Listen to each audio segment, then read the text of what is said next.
Hello. You may recall that I'm Tim Weiskell, the social anthropologist, historian, and student of global agriculture.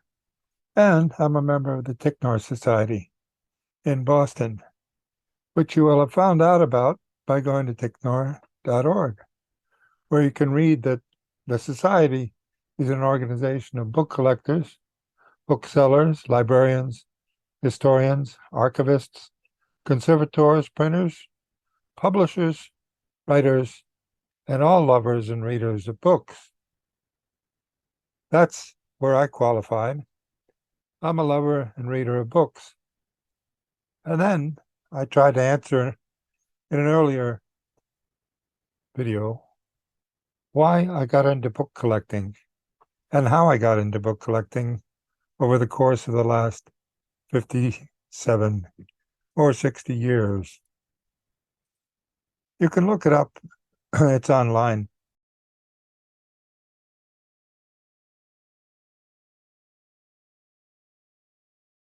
It's called Book Collecting at the End of Empire and the Beginning of the Revolution. Naturally, I took, as a historian, a kind of autobiographical tracing from the beginning to the present. But I'm also an anthropologist, so I'm interested in a whole series of things, which I can share, because I've been asked to do so, from the Collector's Corner. Anthropologists ask a different set of questions than historians. They have to do with culture and with social organization and with sociology.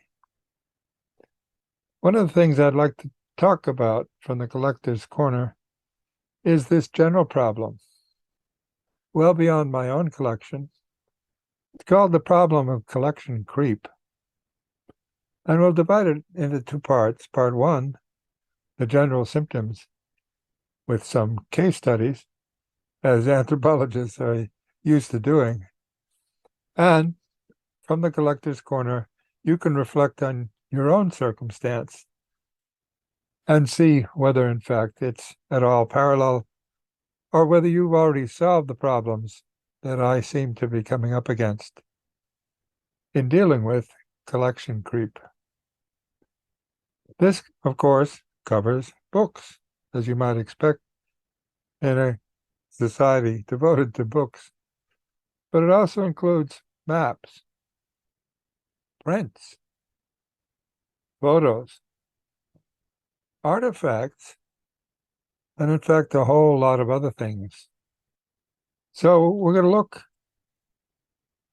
through the Collector's Corner as a social anthropologist and a historian at some of these dimensions, which may be resonant with your own collecting habits. The problem of collection creep is common, not only across all book collectors, but across anybody and everybody that collects anything and everything. So we're going to look at it a bit as a general problem.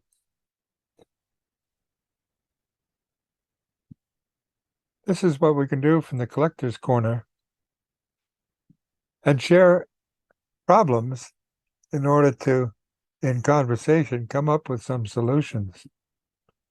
The first, last, and indeed the only question about collection creep is to decide what it is that you want to collect.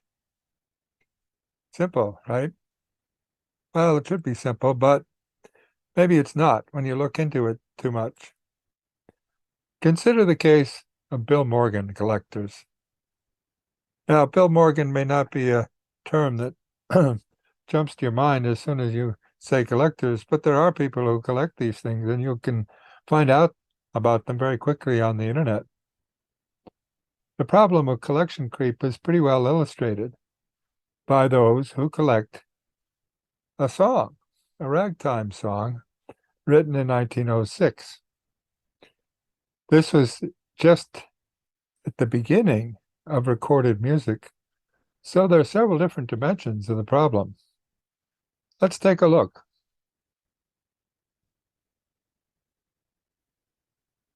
Well, we can see the problem of collection creep very quickly. If you look around the internet at any collections, take the example of the song, My Name is Morgan, but it ain't JP. There's several versions of this out there, and if you were a collector, you'd want to look at all the versions, including those recorded on the initial Edison machine.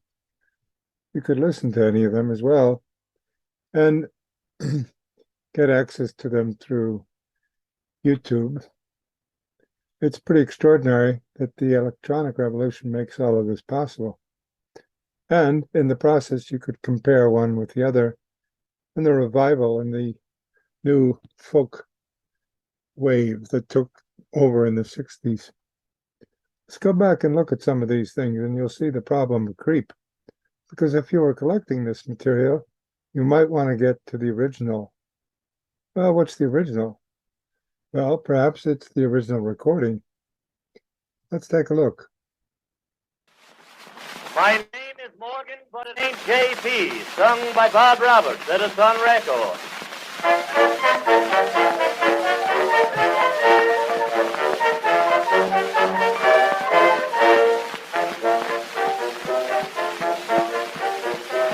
A coon named William Morgan took his gal to see a play, and on their journey homeward they stopped into a cafe. As soon as she got seated, Liza grabbed a bill of fare, just called the waiter and she ordered everything was there. Bill says, I know you're hungry, gal, and I don't like to squeal, but who do you suppose is going to pay for such a meal? I'm satisfied to buy you 2 or 3 things that are there, but the appetite you got tonight would break a millionaire. My name is Morgan, but it ain't JP. There's no bank in Wall Street that belongs to me. Forget your champagne appetite, the best you get is beer tonight. My name is Morgan, but it ain't JP. Now William married Liza thinking he could change her way, but what she did to Billy's coin I'm most ashamed to say. Whenever she went shopping she'd buy everything she'd see, and what she couldn't pay for she'd have sent home COD. Oh, that's a pretty clear recording when you think of it. It's digitally restored. But let's hear it played on the original Edison gramophone recording. In fact, the gramophone machine upon which it was designed to be played. I'm going to take you all the way back to 1906 for this one. And it's a ragtime comedy number. And the title is My Name is Morgan, but it ain't JP. Words by Will A. Mahoney. Music by Halsey K. Moore. Okay, well, you could argue that this fella has not only the recording, but the words, the sheet music, perhaps. Very interesting graphic representation as well. It's not clear what the race of this gentleman is. It's not clear in the shadow what the race of this woman is either. But it poses the interesting question about music history. This is an interracial comedy song. Let's listen. And to sing this one is our old friend, Mr. Ragtime Bob Roberts. I haven't featured in a while. I'm going to play this one on the Little Edison Gem B. And of course the Edison Gem was the smallest Edison phonograph that was made back in those early days of recorded sound around the turn of the century. From here, from 1906, is My Name is Morgan, but it ain't JP. So let's get this up to speed.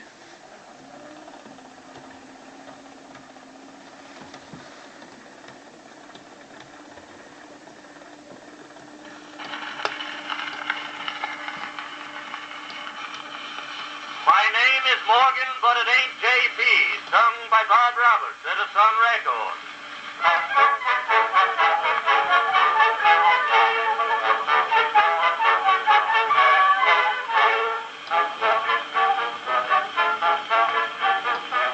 A crew named William Morgan Morgan took his gal to see a play, and on their journey homeward they stopped into a cafe.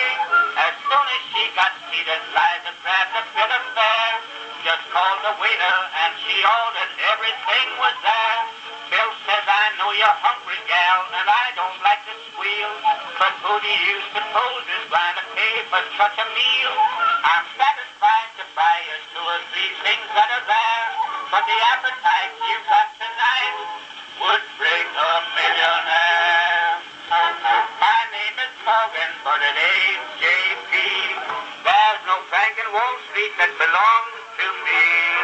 Forget your champagne appetite. The best you get is beer tonight. My name is Morgan, but it ain't J.P.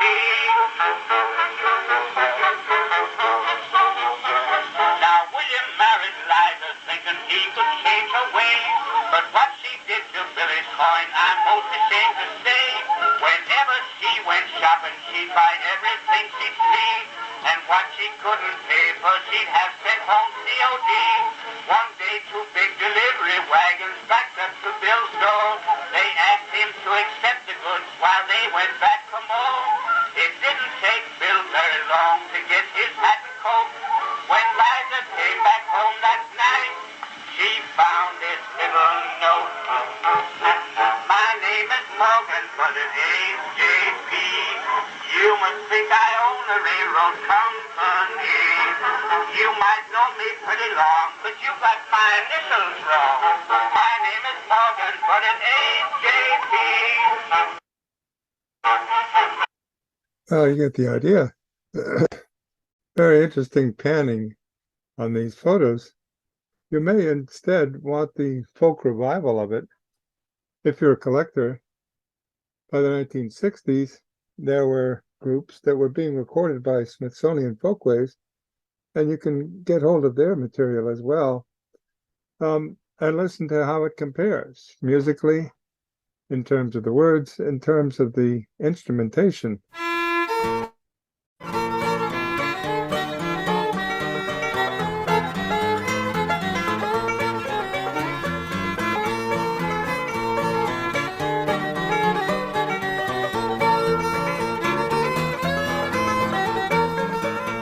A man named William Morgan took his girl to see a play, and on the journey homeward they stopped into a cafe.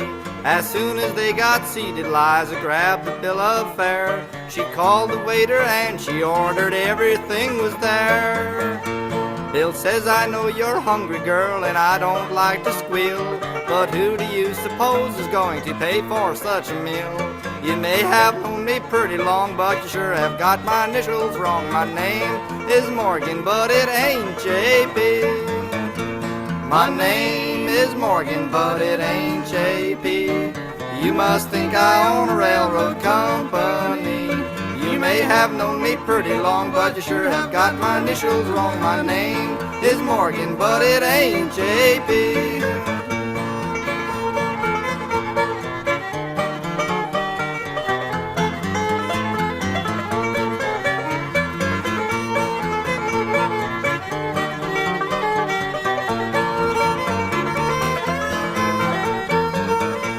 Bill Morgan married Liza thinking he could change her ways.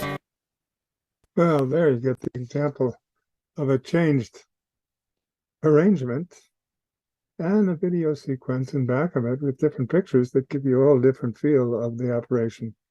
Suppose you wanted to go to a soloist. It was initially sung as a solo, and the instrumentation was a band. Here we have an indication of an instrumentation that is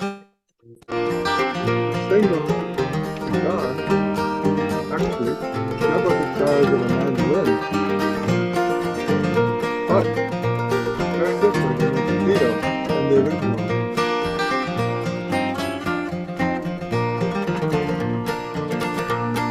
A man named William Morgan took his gal to see a play. On the journey homeward they stopped in a small cafe. As soon as they were seated, Liza grabbed the bill of fare. She called the waiter and she ordered everything was there. Bill said, I know you're a hungry girl and I don't like to squeal, you suppose is going to pay for such a meal? Better lose that champagne appetite, 'cause you're only getting beer tonight. Name is Morgan, but it ain't JP. My name is Morgan, but it ain't JP. There are no banks on Wall Street that belong to me. Well, you may have known me plenty long, but you sure have got my initial wrong. My name is Morgan, but it ain't JP. Dig it, Morgan.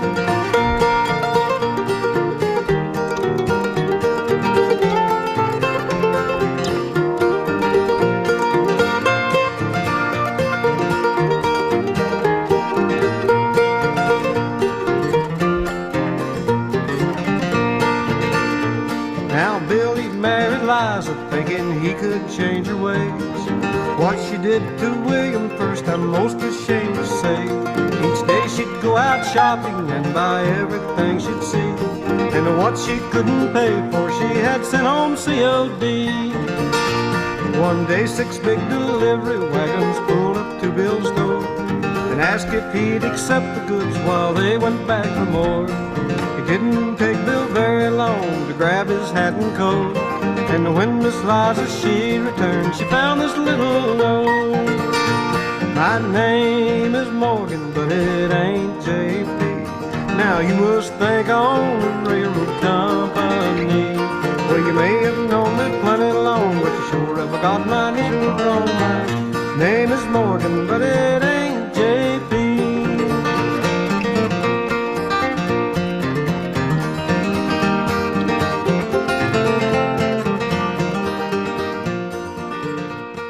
You get the idea.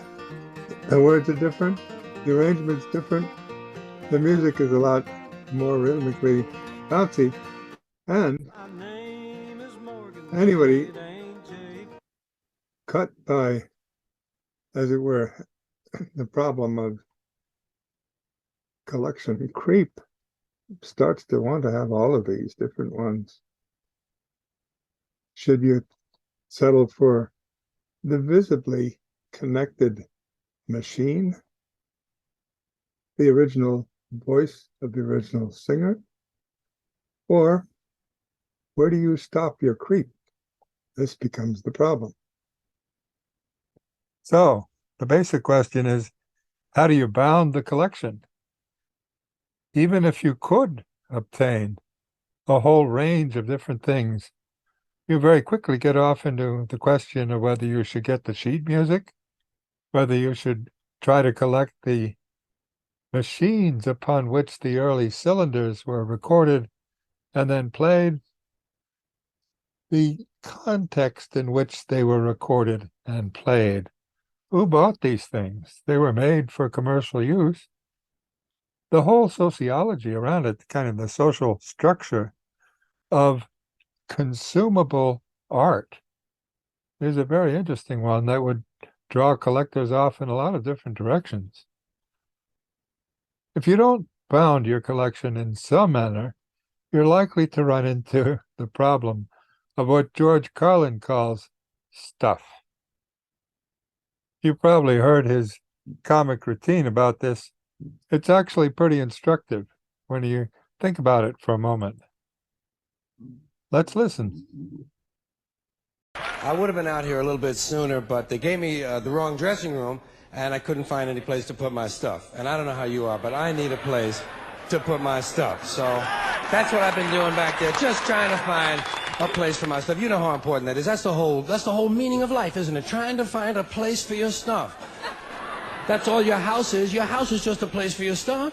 If you didn't have so much goddamn stuff, you wouldn't need a house.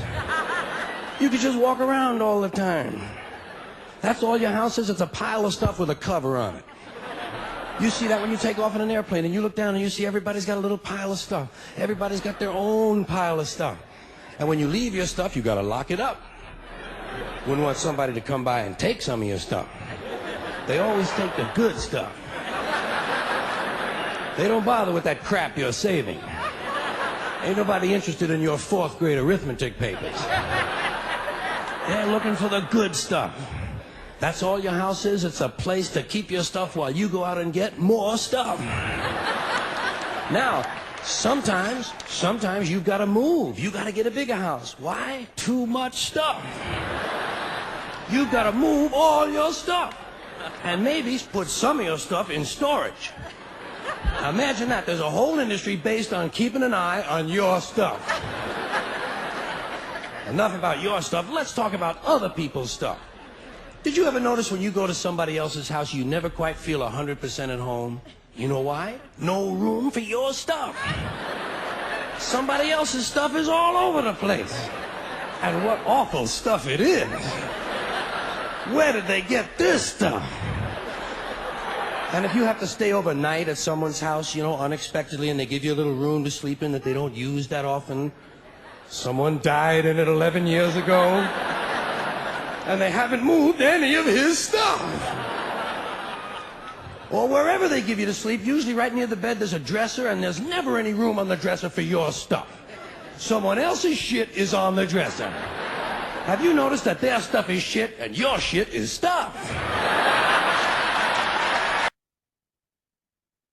Well, some people have trouble placing bounds on their collecting impulse, no matter what they're collecting.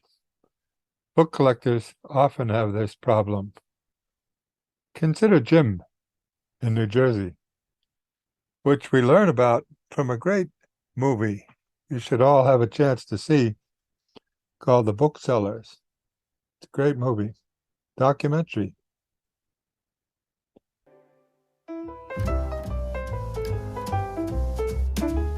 We're in Hackettstown, New Jersey, where they make M&Ms.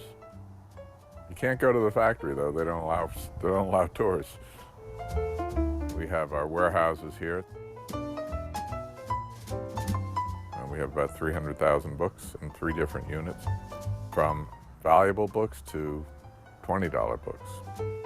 Every one of these shelves has a story, so I can tell you pretty much where every book came from and a story that goes with it. See, we still got a little space up there, up here. I could always buy another warehouse. Yeah, no, I'm not going to do that. Does anyone have more books? Well, Tom Congleton says he's close. This is enough, believe me. Yeah, with 300,000 books, you can imagine once in a while they get misplaced. So this whole section, from 10 shelves in each section, there are 8 or 9 sections here. So you got a lot of poetry, say 9 sections times 1,000 or more, because poetry books are very thin. You got 10,000 books of poetry right in this aisle here. He thinks that poetry's coming back. Whether it is or it isn't, I don't know. Whistler, this is all Whistler. This is all bindings here. And here's an unusual title. Amish Love. So, no pictures though. Oh, I guess there are pictures. Oh, yes, there are pictures. Wow. That's quite a picture. Jim doesn't just collect books, he collects everything. As you can see, we have a Masonic throne. We have tribal masks from God knows where. Don't know where we got the seagulls, but those are interesting as well. You know, it's like a treasure hunt, especially here in 6, but in all the warehouses, you never know what you're going to find. Some dealers say you shouldn't collect if you're going to be in competition with your customers. I try to avoid that, but I love collecting. And I love selling books. Once I buy a book, I don't mind selling it. This is part of the aviation collection over here, the lesser stuff. A lot of Amelia Earhart. We have a piece of the Hindenburg. We have a piece of that. Where's that? And the other? It might be down the end of this aisle. Then I have a big collection of purses. They're all up there, and hats. Oh my God. Among other things are, as he says, his assistant says, tribal masks from God knows where. Other collectors and booksellers, and it's hard to draw the distinction at some point. You can say collectors / booksellers amass all sorts of only related material, not just things in general, or a whole field of poetry in general, as Jim started to do, but very specifically related material. But there's the rub. How are things related? Well, there are various kinds of associations, including everything in a book itself, its binding, its dust cover, its inscriptions, the notes in the margin. Things are related in a lot of different ways, and all artifacts, in effect, are a running record of those who have owned them. And it may be through that ownership that things are related.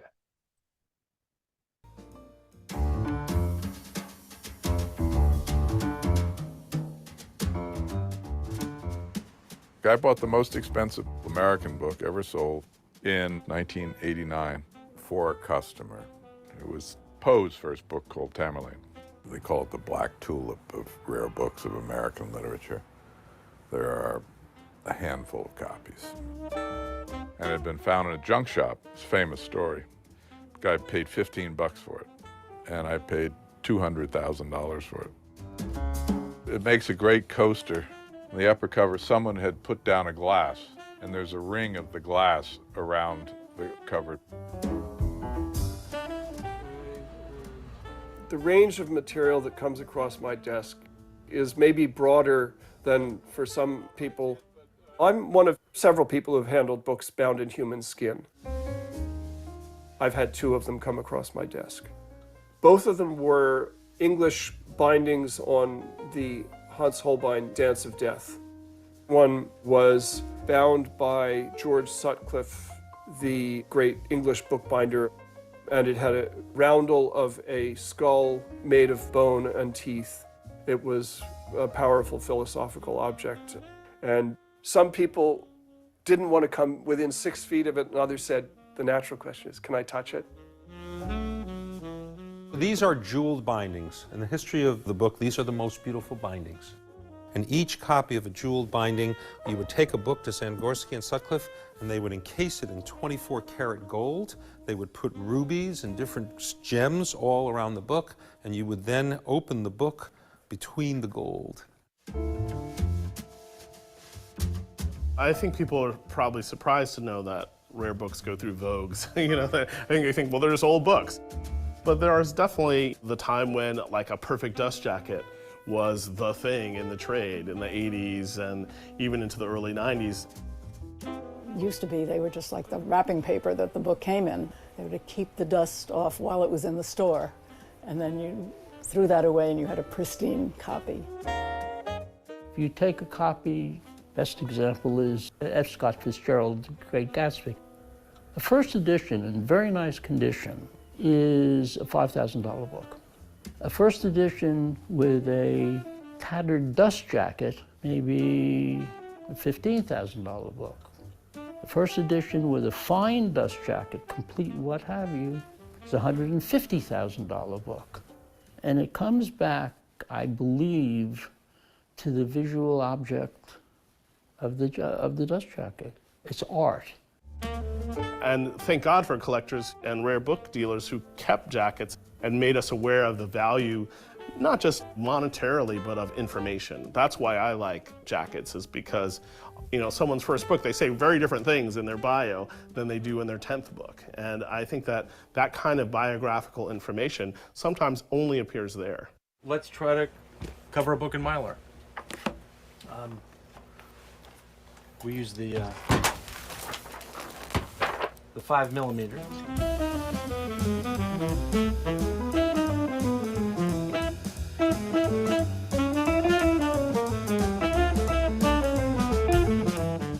And then, with any luck, it fits on the book nicely. I've had, book people tell me, if a book is signed to a specific person, and that person is famous, it makes it more valuable. If it's signed to, Joe, and no one knows who Joe is, it makes it less valuable than if it's just signed. To me, this goes into like the stamp collecting category. I don't know about this. this notion of association copies of books inscribed from a writer to a significant figure in his or her life, or a literary figure, suddenly began to overwhelm the book business. Where prior to that, people were crazy about finding fine first editions and beautiful dust jackets. The jacket took a secondary place, for the most part, to major association copies. I'm open to any book that's sufficiently interesting, but I became interested in books that had some kind of special history. For me, the best books are usually, they look like they've been run over by a truck, but they have to have been run over by the right truck. As a general matter, rare is rare for a reason, and it's not because everybody in the world wants it usually. The people who appreciate something rare in the realm of books are just as rare as the things themselves usually. And opening now for the Enigma machine, and starting now with bids as 45,000, going on 50,000, at 50,000, now 55,000. Rare books, the field really falls into what we call items of antiquarian interest. These are items that don't clearly fit into a paintings category or a furniture category naturally, and they often don't meet the same customers as a collectibles field. I think that's one thing that's shifted in the trade, is things that used to be thought of as ephemera now are central to the trade. And they're central to collections in some ways because they help tell a slightly different story. It all falls under what I call the general heading of evidence. From the very beginning of my career, I was interested in dealing in that very, very broad base of historical evidence. And that was at a point when many traditional historians would have argued to you that visual material did not constitute evidence, as strange as it may seem to us now. I think a good bookseller absolutely is another kind of discoverer and historiographer and thinker of history. And they see it in its raw form, and the good ones, of which there are many, and they also provide a really important context. That's why when you acquire things, you generally keep the descriptions they gave, because sometimes you see a box. It doesn't tell you that history that they understand and have done work to understand. I'm always very suspicious of people who are precious about the antiquarian book trade, and the notion that we're some sort of guardians of sacred flames. That's too easy, too glib. But this stuff matters. Let me also make an argument for the importance of the printed physical object in the age of digitization. Physical objects often contain evidence that's part and parcel of their physical makeup. And that might be things like ownership, annotation, how the book has been treated by the owner, what kind of binding it's in, the paper it's printed on. There are all kinds of things you can find in the physical body of a book that tell a story in and of themselves. One of my closest friends and customers is a man named Michael Zinman. Michael formed one of the greatest collections of early printed material, things printed in the United States. Well, it's like this. I started asking myself, what's left of early printing in America? And the only way I found out was I went around and started buying and looking and asking. I never questioned if I had a book about buying a second book or a third book or a fourth copy. I just kept buying. And at some point, I started comparing what I had, and you learn from what you have. You would start to find all kinds of variations. And you could really draw conclusions out of that that you never could have drawn from having one perfect copy of the book. Michael and I dubbed this the critical mess theory, that by building a big enough pile of the stuff and then looking at it, seeing what kind of connections and patterns we found, we would come up with more reliable historical thesis than if we set out with some notion of what we were going to prove and went to find the material to prove it. So that was a pretty interesting description of what might be called, and it was labeled actually, the critical mess theory of collecting.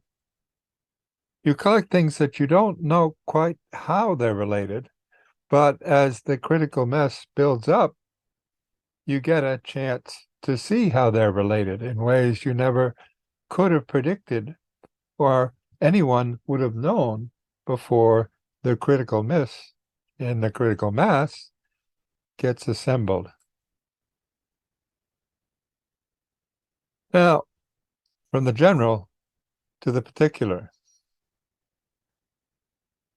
The problem of collection creep in reference to the collection I've been working on is collection creep on the Ivory and Gold Coast in West Africa.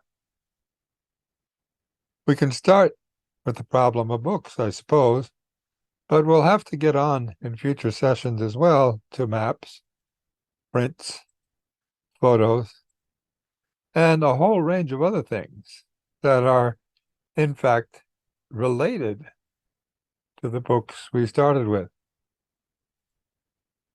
The books are themselves quite rare and hard to get hold of. So that may be the briefest part of the problem.